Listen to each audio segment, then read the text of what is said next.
Ikaze muri iki gitondo cyo kuri uyu wa gatandatu tariki ya 31 z'ukwezi kwa mbere 2026, mbifuriza amahoro y'Imana, abemera isabato mbifuriza isabato nziza.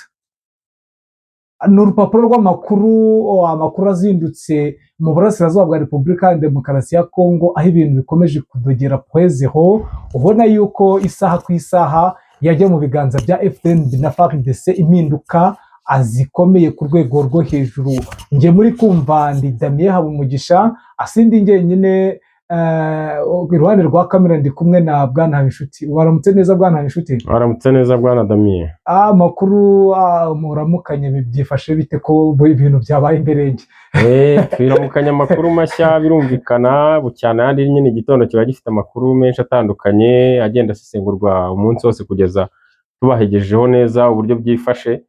Amakuru muko mu gace ka Pwezero turaje tubagezeho ukuntu imirwano imeze, uburyo harimo amagambo menshi avuga ko umutwe wa twirwaneho wahambuwe, abandi bavuga ko hayobora. Turaje tubagezeho neza mu buryo burambuye. Turaje tubagezeho n'imirwano iri kubera mu gace ka Kirungwa, aho Wazalendo n'abasirikare ba FARDC ndetse n'indi mitwe nabo basa n'abaharemesheje urugamba, ariko barahakubitirwa cyane kuko ni umusozi bashaka gufata. Basubizwa inyuma bikomeye. Turaje tubagezeho ibyababereyeho aho hantu kandi bikomeye cyane. Yego maginga yareka tubwire ko abadukurikiye ndetse tunavuga ko imirwano ikomeye iri kubera za Marimba na Kiziba ndetse na za Gishabwe, aho n'ubundi imirwano ikomeye kandi ikomeje kuba muri biriya bice, ubona ko aba FDNB na FARDC bashaka kwihumira kuri 23 nyuma yaho bakubitiwe Isange ndetse imirambo na n'ubu baracyatunda maginga ye. Uko bimeze tubagezeho amakuru y'u Burundi, aho tubabwira amakuru kuri Neva, umuyobozi mukuru w'igihugu uri usa n'uri mu marembera, nawe uri mu kibazo gikomeye kitarangira kimeze nka za ndwara z'ibyorezo. Uburwayi bwe bubaye ubudashira kandi kuvurwa nabyo bibaye bidashira. Turaje turabibagezaho mu buryo burambuye. Ni ibibazo bikomeje kuba bibi, ariko reka nkwifurize amahoro y'Imana yo wahisemo kubana natwe, ndetse nawe kitwumva bwa mbere nta kindi tugusaba ni ukureba munsi ya video ugakanda kuri subscribe, ukaduha like, ugakanda share nyine, nawe ukadutera inkunga ukinjira mu muryango mugari w'abadahemo kumva amakuru yizewe kandi acukumbuye. Impaka ni nyinshi kandi nyinshi kuri Pwezero bati FARDC hari n'ibyari bimenyerewe kenshi. Urabona inkuru yamamaye cyane bavuga ko ari abacancuro baje kwigisha ingabo za FARDC b'Abisirayeli yuko bitari byo, abandi bavuga ati barahari. Ubu byagaragaye ko bahari rwose, Abanyasirayeli n'ubundi ariko umenye neza ko iriya koranabuhanga ngo ryari riri kubakwa na Isiraheli. Benshi ntabwo babicukumbuye neza, ariko niko byifashe. Yego nibyo niko bimeze, barabifite cyane bijyanye n'ikoranabuhanga ryose nibo barigenzura muri kara gace, kandi urabizi neza ko Abisirayeli muri ibyo bintu ni ibintu bazobereyemo cyane nyuma y'Abanyamerika ndetse n'ibindi bihugu bikomeye nk'Uburusiya. Urumva ko Isirayeli hariya ifite ikiraka gishoboka, ariko basa naho bahuye n'ibibazo bikomeye cyane, kuko kuba bari abahanga muri byo barabifite n'ubushobozi n'ibikoresho birahari, ariko ikibazo ni uburyo babasha kurinda ibikoresho byabo bakoresha. Babibanyaga buri munsi, nizo mbogamizi nabo bafite, byanze bikunze bashobora kuba babitumizaho buri munsi. Yego reka duce impaka bikomeje kuvugwa mu bitangazamakuru bigiye bitandukanye, aho za Kivu Report batangaje ko Pwezero iri mu biganza bya FARDC. Ubona yuko n'ubundi bisa nkaho umugambi wa Antoine Felix Tshisekedi wo kugura ibitangazamakuru kugira ngo bijye bitangaza ibinyoma, sinzi abantu benshi ntabwo bigeze babyitaho ndetse ngo banabyitseho, ariko icyo nakubwira cyo birasa nkaho gusa ntabwo na decisive mvuga ko Pwezero idashaka kujya mu biganza bya FDNB na FARDC. Birashoboka 100%, ariko maginga ya icyo twababwira twamenyesha muri iki gitondo ikiriho kinashoboka. Bwana Habinshuti, tujye tuvuga tubaransa, twe kugira wenda byinshi tujyaho bitewe na opposition ziri kubona ibitangazamakuru bisa nkaho biba bihanganye, ariko mu by'ukuri tuba dukwiye kuvuga ibiriho. Ibiriho ubu ngubu nuko Pwezero ikiri mu biganza bya twirwaneho. niko bimeze Damien, urabona neza ko ibi ni ibintu bigomba gusobanuka, kuko niba tuba turi ahangaha kugira ngo dutangarize abantu amakuru nyayo, naho kugira ngo tubatangarize amakuru y'aho batabashije kugera cyangwa ibyo batamenye, tukayibahaho ubusobanuro neza. Inkuru igomba kuvugwa nk'uko iri, kuko buri wese afite uburyo abona amakuru. Yego, ni amakuru azindutse ariko ashobora guhinduka, kuko imirwano iracyarimbanije muri turiya duce, aho nkubwira ko FDNB na FARDC n'abacanshuro noneho bongeye kuzamurwa muri ya misozi miremire bagotagose Pwezeho. Ubona yuko Pwezeho ari ikibazo gikomeye cyane, bitewe n'uko bafite ubwoba ko isaha ku isaha batakaza umujyi wa Uvira. Ubona ko n'ubundi nyuma y'aho bakubitiwe Sange, urabona yuko bashaka kuba bakuramo iriya Pwezeho kugira ngo bagire icyizere ko n'ubundi uriya muhanda, iriya main road ituruka Mwenga, wabonye ko M23 yavuye muri teritwari ya Mwenga, uduce twose yaturekuye, igasa nkaho ifatira main road n'ubundi ko yamaze gukora construction y'iriya misozi iri hejuru ya Uvira, ikaba biyorohera kuba yaca. N'ubundi urabona ko iriya misozi ya Uvira isa nkaho ishobora kuba yahita itunguka harya za Minembwe. Urabona ko nyine bisa nkaho byayorohera kuba kwerekeza Ibaraka bitayigoye, ndetse n'Ikaremi bagasa nkaho birengagije iriya teritwari ya Mwenga ku rwego rwo hejuru, ndetse bakaba bavuga ko n'ubundi isaha ku isaha n'ubundi Mwenga nta kibamariye.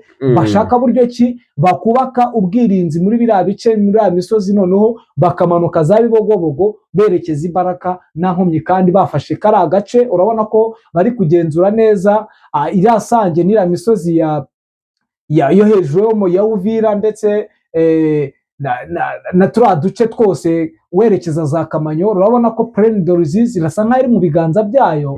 Magingo aya ikigoye ni ukuba bamakinga sure ko n'ubundi ziriya Pwezeho, ndetse na hariya za Mikarati ari amashyamba, witonde, arakomeye. Ni strategy nziza cyane muri biriya bice. Urabona ko ari ikibazo gikomeye cyane ku rwego rwo hejuru. Ubona ko byahinduye isura, byatumye imbaraga zose zongerwa muri iriya misozi. Reka tubwire abakunzi bacu ko umunota uwo ari wo wose dushobora kubabwira ko hari icyahindutse, hari ibyavuyemo, cyangwa hari impinduka zahindutse, kuko magingo y'imirwano iracyarimbanije, birakomeye, kandi ntago iby'intambara ntiwamenya. Intambara zihora zihinduka buri kanya, rizati zihora zisohoka. Yego, niko bimeze bwana Damien. Ni ukuvuga ngo umunsi w'ejo hashize tariki 29 imirwano yarahabereye, uzi uburyo harashwe na drone, ibikorwa byahabereye by'ubwicanyi ku baturage ni byinshi, uburyo Pwezeho kara gace nako habaye intambara ikomeye cyane kuri ziriya mpande zombi twavugaga, ndetse n'uyu munsi yaramutse. Rero kuri 29 gusa, n'ubundi ku itariki 30, oya no ku itariki 30, urabona ko uyu munsi turi ku itariki 31 nabwo byabaye, byari ibicika imirwano. Ndumva twarabibagejejeho. Ubona yuko n'ubundi mu bice bitandukanye, ariko ubu nakubwira ko za Marimba, za Kaziba na za Gishebwe, uzengurutse muri biriya bice za Mitambo, ubona ko FDNB yagotagose ibice byose. Ubona yuko hari impinduka zikomeye zishobora kuza kubyara ikintu gikomeye. Birumvikana neza. Icyo nashaka kugira ngo abantu bumve neza, urabona ko ejo habaye imirwano, uburyo harashwe na drone, n'imirwano yahabereye ku buryo FARDC, Wazalendo, Abarundi, Abatanzania, Abacanshuro bari baje nta wasigaye ngo niyonka, mu buryo bari bafite intumbero yo kwigaruza Pwezeho. Rero hararashwe, birumvikana ku bafite amakuru ko Twirwaneho yahambuwe ejo, kuko nibyo tangazo risa n'iriho hose mu itangazamakuru. Ubu watanga akantu k'akabazo kavuga ngo niba Twirwaneho yarahavuye, uyu munsi FARDC yirashe, yaba yirashe ite ko hongeye akabera imirwano na drone zaharashe, zagarutse kurasa FARDC ari ihari gute mu bintu byayo? Ubwo ni ikimenyetso gisesenguye neza ku buryo umuntu yakwishakira amakuru bitamugoye, ariko impinduka ibayeho, amakuru kuyamenyera ku gihe birashoboka cyane. Oya, biroroshye cyane, kandi icyo nababwiye ko nuko ducukumbura kandi dutanga amakuru yizewe kandi aboneye, kandi ikindi nta nubwo tugira aho tubogama, kuko byinshi wenda icyo tutakwinjiramo ni ugutanga amaraporo y'imirambo. Imirwano iba, opozisiyo zose, abantu barapfa, urugamba rwose ruba, ntabwo wavuga ngo bamwe barashwe abandi ntibarashwe. Gusa ariko kubera yuko ntabwo turi abavugizi ba M23, ntituri abavugizi ba FARDC ndetse n'abawazarero n'abacancuro, ariko twe tuvuga ibiriho bitewe na strategie twabonye mu rugamba, kandi dufite abaroko infoma bizewe, hari amajwi menshi, uretse ko biba bitemewe kuba twayababereka amavideo batugaragariza, muzajya mutwihanganira, ndetse nta nubwo bikinemewe ko binaca ku ma WhatsApp, ntabwo byizewe, ariko ibyo tubabwira ni ibintu biba ari ukuri.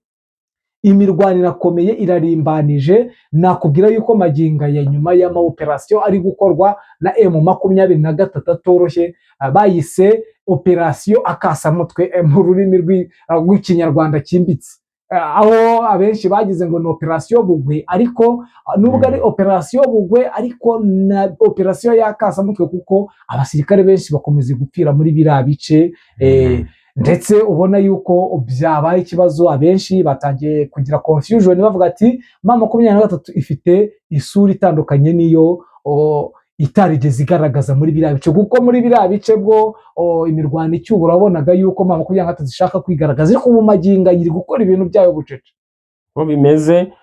Hari ahandi mu gace ka Kirungwa hari kuvuga ko basirikare ba Wazalendo, uriya mutwe wa Wazalendo wahuriye n'uruva gusenya, kuko babaye nk'abantu bafata opposition ubwabo bonyine bagaba igitero kuri iriya misozi, ariko ngo ntabwo byabahiriye, kuko umusozi batereye rwose ngo uburyo bawumanutseho byabaye ikibazo gikomeye cyane, ku buryo rwose bashobora no kuba batakarije abasirikare benshi bikomeye cyane. Rero ahantu muri iyi misozi miremire sinibaza uburyo ki Wazalendo biyumvishijemo ko bagiye gukora biriya bintu. Ni ikintu nanjye cyantangaje cyane uburyo bakora operation bonyine mu mitwe ingana kuri abo bakifata. Niba hari imari bari bahabonye simbizi, bari baciye ahantu, ni akantu bashatse gukora urebye ko ubwenge bwabo bwite bashaka kugira ngo bereke indi mitwe bari kumwe ko bashoboye, ariko inkuru mbi batahanye muri iki gicamunsi ntisanzwe. Muri iki gitondo cy'uyu munsi ngo barashwe bikomeye cyane, ku buryo bahatakarije abasirikare benshi batagira ingano, batarabasha kumenyekana umubare wabo. Oya, nibyo abawazalendo bagiye bagaragaza mu gutakaza abasirikare, kandi kuko ni na ngombwa, kuko urabona ntabwo wafata abasivile ngo bajye kurwana urugamba rw'abakongwe nka bariya ba M23 batojwe. Nakubwira ko AFC icyo mwagakwiye kumenya, abantu mu kerensa AFC ifite imyitozo ikomeye, kandi noneho ifite abahungu batyaye, bafite imyitozo, bafite discipline, bafite urukundo, bafite kwitanga.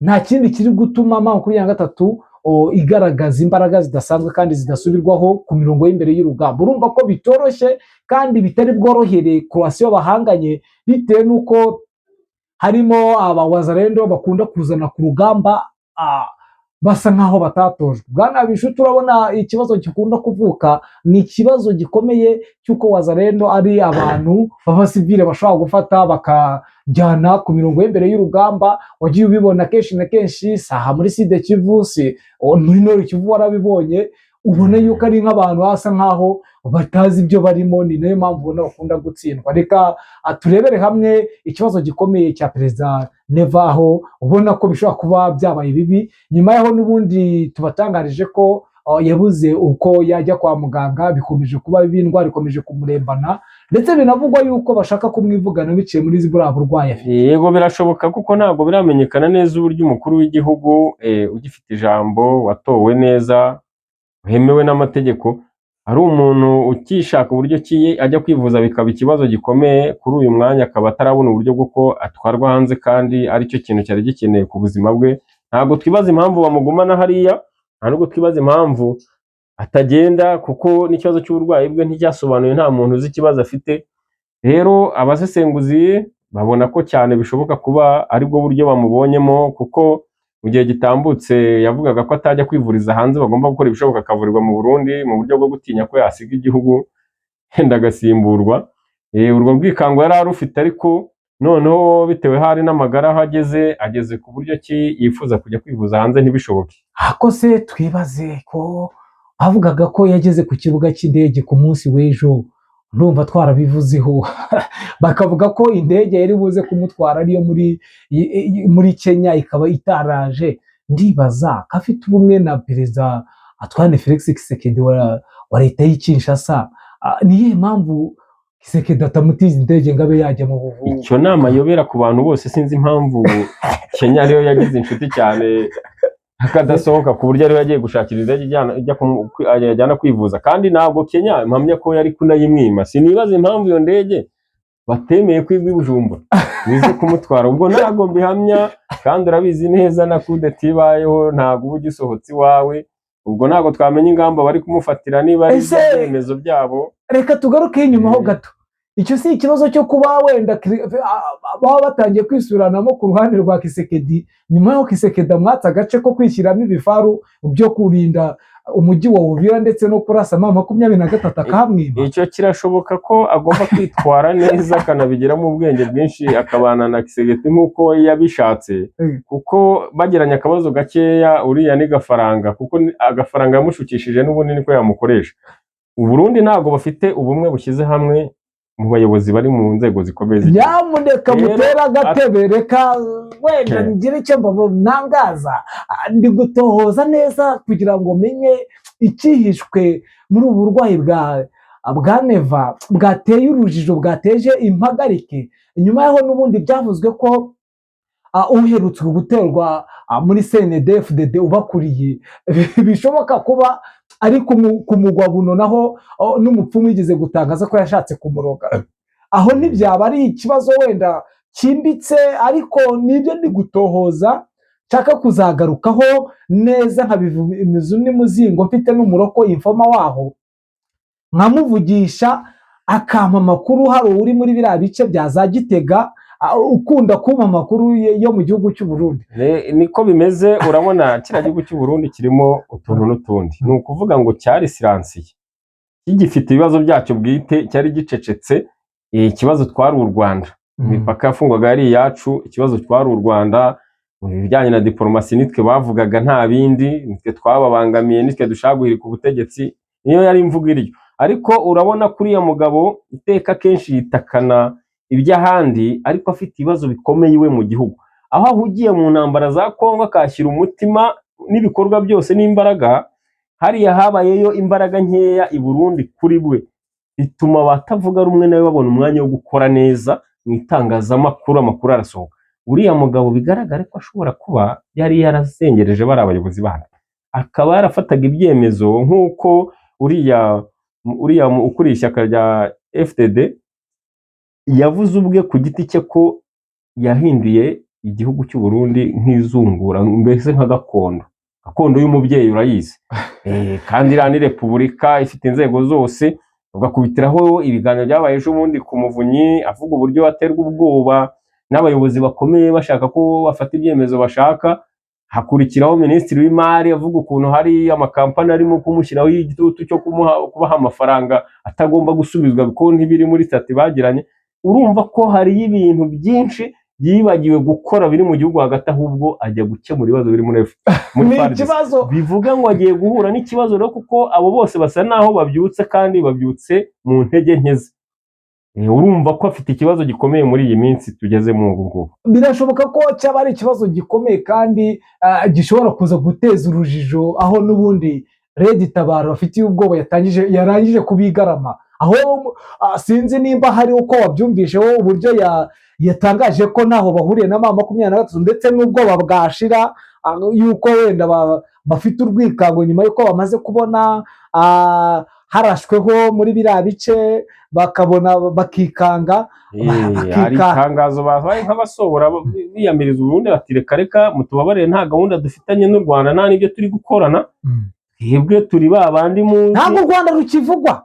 Bari kuvuga ko ari mu mutaka wa M23 kubera ko ari isibaniro riri, kandi babona ko ari we mwanzi wabo, kandi banafite ubwoba ko kari agace kagenzuye mu 23. Bari kuvuga bati ni icyuho, abahungu babonye ikibuga cy'umupira.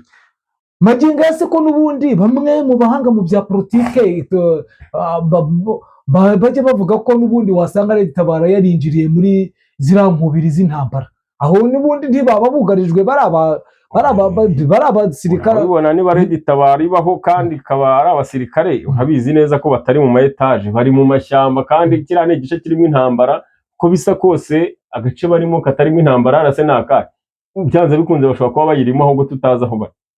ni ikibazo gikomeye Ikibazo kabisa. gikomeye. Reka tuve mu Burundi tugaruke i Baraka aho n'ubundi ubona yuko abasirikare bamwe barwaye hahamuka nyuma yaho n'ubundi abasirikare b'aba FDNB bakoreye bari mu ma operation y'urugamba rw'ifatwa rya Kamanyora ndetse na kiriya kibaya cya Plaine de Ruzizi. Bahamuritse bakaba barasubiye baravuze ati ntituzagaruka mu mirwano, ndetse bamwe bakaba baremeye kuba bahasiga ubuzima, bamwe bariyahuye abandi baratorotse, ngira ngo warabyumvishije hatorotse abasirikare benshi. Habaruwe abasirikare barenga ni 500 ni 500 mu bihumbi ntabwo ari urumva ko ari ikibazo gikomeye cyanatumye abandi bakomeza kugira urwikango rwa M23 kuko bavuga ko M23 icyaye ku rwego rwo hejuru. Yego niko bimeze, ntago aba bahungu bakubita bababarira kuko urabizi neza ibitero bimaze iminsi bagabwaho ntago bigeze babagahenge. Rero bo iyo bagiye gukora operation zabo bareba agace cyane k'ingenzi, ntago bareba uburyo barashwemo n'uwa barashaho aturutse, ahubwo bareba ingenzi. Ni ukuvuga ngo Baraka impamvu ubona ko ari icyerekezo gisa naho bashikamiye kugira ngo babashe kuhagenzura, ni ahantu h'ingenzi cyane, ariyo mpamvu ubona na FARDC yahashyize imbaraga kugira ngo itahatwarwa kuko nayo irahakeneye. Ariyo mpamvu ubona nayo yasaze yejo n'uyu munsi bafata operation za unity zose uko ari uruhurirane bakajya gutera za Pwezero. Ni ukuvuga ngo ni uduce twombi bashaka gufata kugira ngo babashe kubona umutekano wa Uvira, kuko batadufite iteka ryose baba bameze nk'abari Uvira, ari abantu bari gukora bari butahe Bujumbura. Ni ikibazo gikomeye cyane, imirwanire rimbanije muri no misozi n'ubundi ya Uvira birakaze. Nakubwira yuko n'ubundi operation zikomeje kugenda zikorwa cyane. Niki turi bwitege ko ndeba ibintu byahindutse, ubona yuko aba FDNB bariye Karungu nyuma y'iraswa rikomeye aho barashwe Isange, Nyamuna muri bino bice n'ubundi by'Ibaraka, muri ibi bice bya hafi na nino misozi ya za Pemba na Mitambwe, ubwo ni hejuru ya za Makobora. Ubona yuko n'ubundi nyuma yaho n'ubundi bamaze kubona ko bitari buborohere, bakoze strategy na M23 ikaba yaravumbuye strategy yakoze ati natwe reka tubazengereze tugende tureba uduce twiza tw'imirwanire. Birasa nkaho biri bubahuze kuko wabonaga yuko FDNB yagendaga ikora udutendo dutandukanye, bagaba ibitero mu duce dutandukanye, ariko urabona ko M23 nayo yatangiye kwigaragaza mu bice bigiye bitandukanye kandi bifite icyo bivuze kandi by'ingenzi muri Sud Kivu. Urabona yuko nyuma yaho n'ubundi vuye mu mujyi wa kabiri muri Sud Kivu yerekeje Ibaraka, akaba ari nabwo bwoba bukomeye cyane ku rwego rwo hejuru. Ubona yuko bisa nkaho bigoye yuko M23 iri buze korohera aba FDNB bakomeje kwigaragaza muri biriya misozi n'ubundi ya za Minembwe. Ubona ko n'ubundi bitari buze koroha habe na gatoya, nubwo wakumva ko Pwezero yafatwa na FDNB na FARDC bitari buze korohera aba FDNB kuko birasa nkaho bikaze.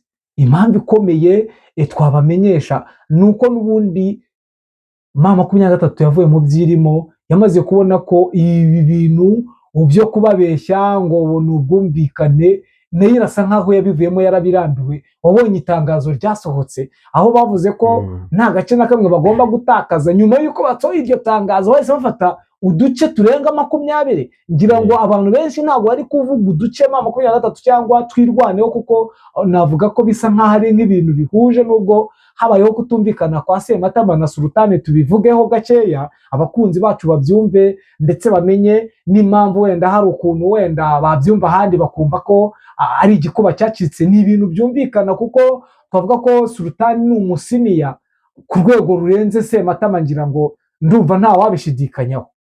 Habayeho kutumvikanaho n'ubundi Sematama we yari afite ifemba ryo kwihuta yavansa kugira ngo n'ubundi akuremo ibice byose. Sematama burya ni umusirikare navuga ko nahakudesha po ku rwego rwo hejuru, bitewe n'uburyo afite imbaraga na sipidi, ariko mu by'urugamba abantu benshi ku bantu bamenyereye iby'urugamba ngo babitwaza bukeya, ni nayo mpamvu wabonye ko Sultan yamuturishije akamubwira yitonze, bigasa nk'aho byoroha, ukaba ubona ko biri buze koroha ko biza gutuma habaho nyine kwavansa mu rugamba ku rwego rwo hejuru.